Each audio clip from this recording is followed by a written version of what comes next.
Hola, avui la jornada al Pirineu ha estat marcada pels núvols alts per una banda i també alguns núvols baixos que apareixien sobretot al vessant sud del Pirineu i del Prepirineu.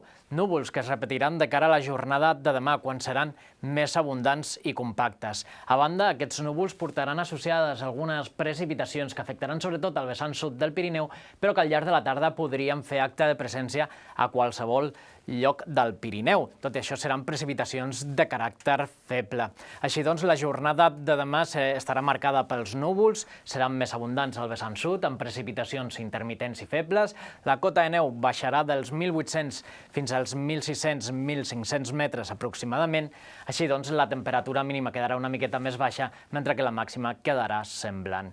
De cara a les següents jornades, de cara a dijous tindrem una jornada, un matí en general, amb predomini del sol, però a mesura que avanci la tarda aniran circulant bandes de núvols alts i mitjans que seran més abundants al final del dia, quan fins i tot podrien deixar el cel força ennuvolat a punts del Pirineu i Prepirineu occidental. Fins i tot no es descartaria alguna gota amb una cota de neu ja força alta, uns 2.600 metres, ja que esperem un augment de la temperatura.